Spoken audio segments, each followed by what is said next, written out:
Ma comptabilité avec Dolibar, facture fournisseur, suite et fin. Bonjour et bienvenue. Dans cet enregistrement, je vais poursuivre et terminer l'enregistrement des dernières factures fournisseurs en ne détaillant que les points particuliers ou les points complémentaires que nous n'avons pas vus jusqu'à présent. Si vous me découvrez, je vous rappelle que je fais des vidéos et des guides sur Dolibar et la comptabilité. Le meilleur moyen de ne rien louper est de vous inscrire au canal Telegram Comptabilité France Dolibar. Je vous mets un lien d'inscription en dessous de cet enregistrement. Ce n'est pas forcément nécessaire si vous avez déjà téléchargé une fiche guide relative à Dolibar ou la comptabilité, vous êtes déjà inscrit à mes informations spécifiques.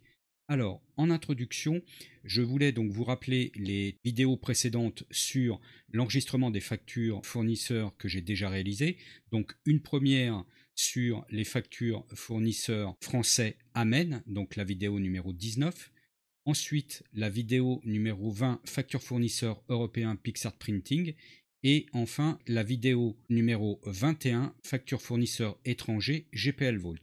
Donc vous avez ici l'adresse de ces trois vidéos, je vous les remettrai en dessous de cet enregistrement. Alors là, pour terminer l'enregistrement des factures fournisseurs et donc donner un petit peu plus de volume à mon étude de cas, j'ai déjà enregistré ces factures que vous avez ici à l'écran.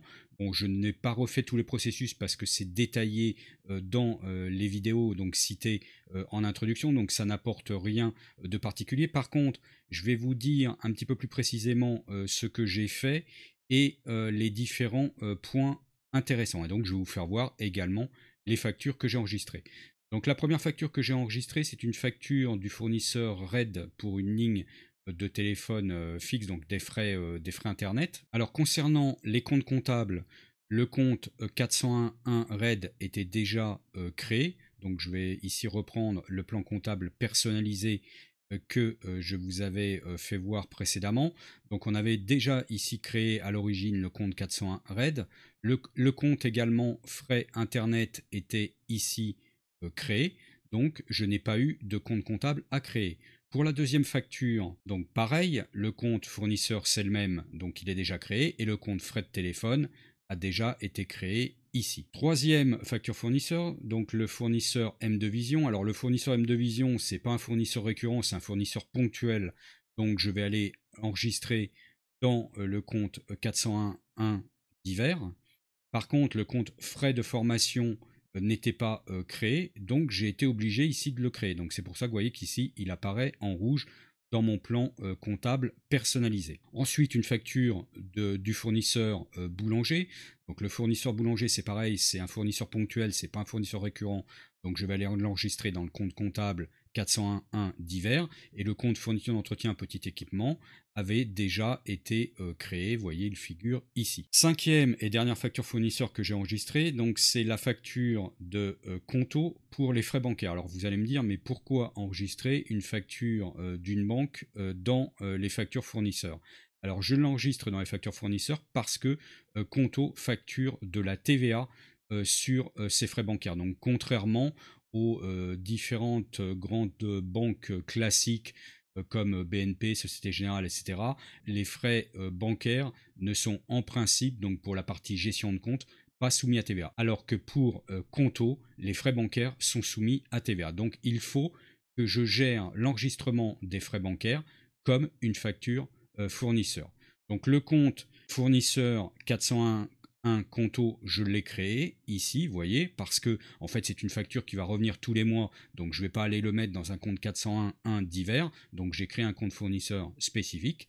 Et le compte, par contre, frais bancaires, lui, par contre, avait déjà été créé dans la configuration initiale du plan comptable et je n'ai pas eu besoin, donc, de le recréer. Alors, donc ça, c'était pour la partie compte comptable. Ensuite, pour la partie tiers, le compte de tiers RED n'avait pas été créé, donc je l'ai créé. M2Vision, pareil. Boulanger, pareil. Et Conto, pareil. Pour les services frais internet, frais de téléphone, frais de formation et frais bancaires, pareil. J'ai créé les services puisqu'ils n'avaient pas été utilisés jusqu'à présent. Alors, sauf peut-être frais internet qui avait été déjà créé, donc je ne l'ai pas créé. Et le produit fourniture d'entretien petit équipement qui avait déjà été créé, je ne l'ai pas recréé. Donc voilà ce que j'ai fait. Maintenant, ce que je vais vous faire voir l'enregistrement de ces différentes factures et donc vous montrer les différentes factures. Donc je vais aller me connecter sur mon compte utilisateur standard donc de Delibar. Donc je vais exécuter ici l'URL de connexion et je vais maintenant exécuter comme d'habitude la saisie automatique de l'identifiant et du mot de passe. Donc j'arrive ici sur mon tableau de bord. Donc pour aller voir les factures fournisseurs qui ont été enregistrées, je vais aller cliquer ici dans le menu sur facturation et je vais aller dans liste des factures fournisseurs. Et là, vous voyez, dans la liste des factures fournisseurs, je vais ici par contre agrandir l'écran, on voit, donc je m'étais arrêté précédemment à la facture du fournisseur français La Poste. On voit que ici, j'ai ajouté la facture RAID SFR. Donc je vais aller cliquer dessus pour vous montrer le détail de la fiche de la facture. Donc c'est une facture du 14 avril, date limite de règlement 29 avril, donc c'est bien les frais internet, donc c'est ce que je vous disais tout à l'heure dans ma présentation. Je vais vous faire voir ici la facture que j'ai enregistrée. Donc voilà, ça c'est la facture donc fixe du 14 avril. Voilà, là rien de spécial, hein. Donc un enregistrement au service frais internet. Donc je vais vous faire voir ensuite la seconde facture que j'ai enregistrée, donc en cliquant ici sur la petite flèche pour passer à la facture suivante. Donc là c'est toujours une autre facture RAID SFR, mais cette fois-ci pour les frais de téléphone. Donc pareil, je vais vous faire voir la facture. Donc voilà, la facture, une facture standard, donc du 16 avril pour 12 € pour de la téléphonie. Donc là, rien de spécial non plus. Je vais vous faire voir également la facture suivante, donc qui est la facture M2 Vision. Donc la facture M2 Vision, c'est des frais de formation. Donc pareil, je vais vous faire voir la facture que j'ai enregistrée, donc qui est liée à la pièce. Donc c'est une facture du 19 avril pour 17 € TTC pour une formation sur l'affiliation. Donc voilà, rien de spécial non plus, c'est une facture d'un fournisseur français, tout ce qu'il y a de plus traditionnel. Je passe ensuite à la facture suivante. Donc la facture suivante, c'est la facture boulanger du 21 avril pour de la fourniture d'entretien et petit équipement. Donc pareil, je vais vous faire voir la facture. Donc là, on voit que c'est bien la facture du 21 avril, que c'est pour un ordinateur portable. Donc là, c'est pareil, c'est un fournisseur français standard. Alors la question qu'on aurait pu se poser, c'est éventuellement l'immobilisation du matériel. Mais là, dans la mesure où c'est un petit matériel, donc qui est d'une valeur inférieure à 500 € hors taxe, j'ai la possibilité de ne pas l'enregistrer en immobilisation, mais de l'enregistrer en charge en petit matériel. Donc c'est ce que j'ai choisi de faire. Et là, pareil, au niveau de l'enregistrement de la facture, rien de spécial non plus. Et enfin, dernière facture, la facture donc pour les frais de banque de Conto, donc facture du 30 avril pour 10,80 € TTC, donc frais bancaires. Je vais ensuite ici vous faire voir la facture donc, qui a été enregistrée. Donc c'est bien une facture du 30 avril pour les abonnements frais bancaires donc avec TVA. Donc c'est une facture aussi tout ce qu'il y a de plus classique. Donc voilà les 5 dernières factures que j'ai enregistrées sur Delibar. Alors maintenant revenons à la présentation pour voir les points complémentaires et particuliers que je voulais vous indiquer.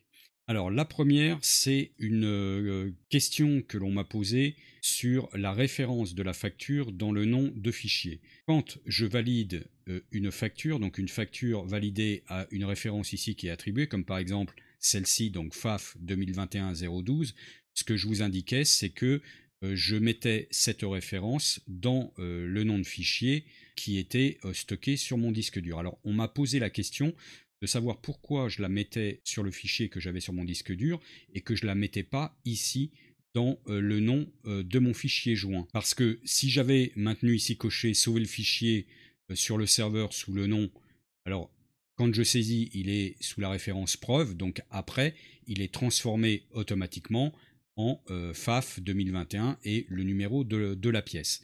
Donc on m'a dit, mais pourquoi est-ce que vous ne faites pas comme ça? Parce qu'en fait, la référence qui est attribuée ici sur ce fichier-là est mise sur le fichier qui va être stocké dans Delibar. Or moi, ce que je fais, c'est que je ne me sers ici du stockage du fichier dans Delibar que comme archivage de sécurité. En réalité, je vais stocker mes fichiers dans un répertoire local qui est synchronisé évidemment avec un cloud dans lequel je peux accéder beaucoup plus facilement. Donc je vais vous faire voir ici l'organisation que j'ai choisie au niveau de mon archivage de fichiers local et dans le cloud. Donc là, je suis sur mon fichier 2021, j'ai un répertoire ici comptabilité et j'ai un répertoire ici achat fournisseur. Et là, dans mon répertoire achat fournisseur, vous voyez que j'ai bien ici les références des factures qui sont indiquées devant la première référence qui avait été indiquée à l'origine. Donc là, par exemple, si je reprends ma facture Conto, ma facture Conto, elle a bien la référence FAF 2021 012 qui a été indiquée devant la référence BQ1 21 04 32. Donc ça, c'est possible parce que je viens rajouter sur chaque document enregistré la référence dans le nom du fichier. Donc ça me permet aussi de vérifier que le document BQ1 21 04 32 a bien été enregistré parce que j'ai la référence devant. Si je n'ai pas la référence ici du document de Dolibar, c'est que le document n'a pas été enregistré. Donc c'est aussi une sécurité. Donc voilà pourquoi je ne mets pas ici dans l'envoi du fichier la référence attribuée temporairement ou définitivement au document. Autre point également que je voulais vous faire voir, et donc là je reviens également au document de présentation, c'est le clonage de l'enregistrement d'une facture. Parce que jusqu'à présent, on a enregistré les factures une par une, donc vous allez peut-être trouver que l'enregistrement est un petit peu fastidieux, et ce en quoi vous n'aurez pas tout à fait tort. Par contre, il y a une fonction extrêmement intéressante dans Dolibar qui est le clonage d'une facture qui a déjà été enregistrée. Et donc, pour faire ça, je vais vous faire voir un exemple classique, par exemple sur une facture RED, donc qui est ma facture de frais internet qui revient en réalité tous les mois. Donc ce que j'ai choisi de vous montrer, c'est l'enregistrement de cette facture. Donc là, je vais revenir ici dans mon dossier. Donc c'est cette facture-là, c'est la facture RED fixe du mois de mai, donc du mois suivant par rapport à celle que je viens d'enregistrer. Donc je vais l'ouvrir. Donc pour avoir les différentes informations, donc je vais réduire ici un petit peu ma fenêtre et je vais vous faire voir comment je fais pour cloner l'enregistrement du mois d'avril et enregistrer cette facture du mois de mai. Donc je vais ici retourner maintenant sur Dolibar. La méthode la plus simple, c'est d'aller dans la liste des factures, donc je vais cliquer ici sur Retour liste et d'aller chercher ici la facture précédente. Donc la facture précédente de RED, donc c'est cette facture-ci, donc qui est à 12,50 hors taxe. Donc je vais vérifier ici par rapport à ma facture.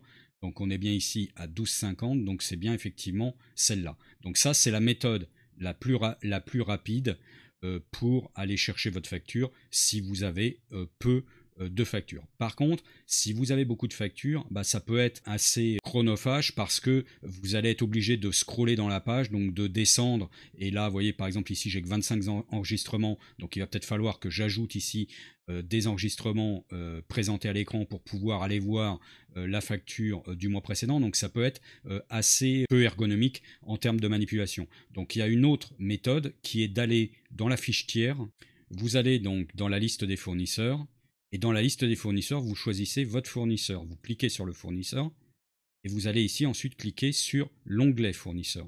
Et là, dans l'onglet fournisseur, vous allez avoir la liste des dernières factures.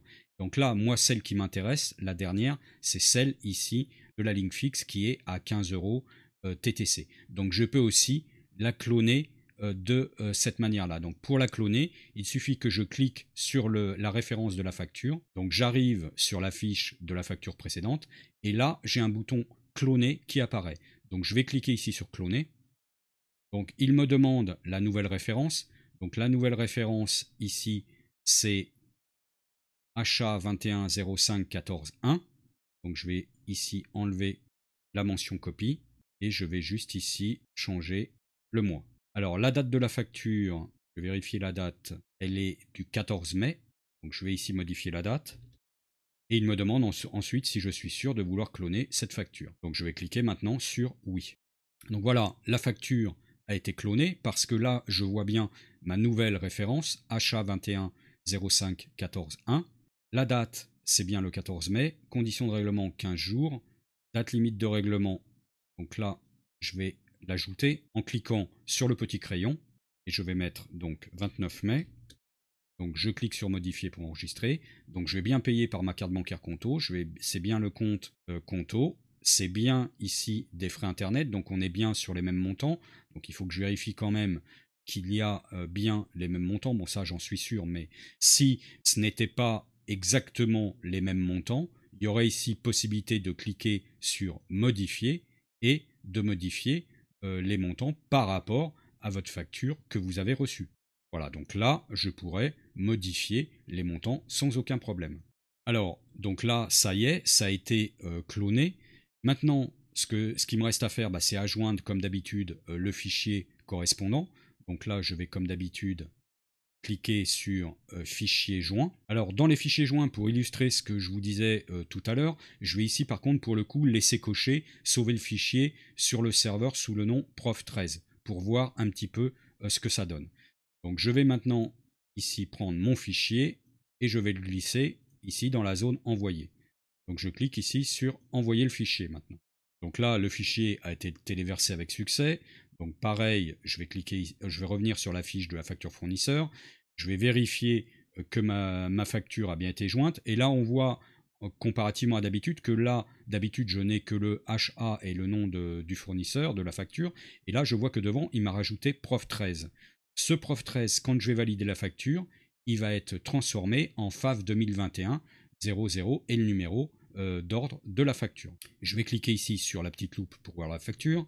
Donc la facture est bien visible, pas de problème. Je vais maintenant fermer et je vais maintenant pouvoir valider ma facture. Donc je clique sur valider. Voilà, et là il me dit êtes-vous sûr de vouloir valider cette facture sous la référence FAV 2021-013 ? Alors oui, j'en suis sûr. Par contre, si je vais voir ici mon fichier, vous voyez que mon fichier dans mon répertoire local, le nom n'a pas été complété par FAV 2021-013.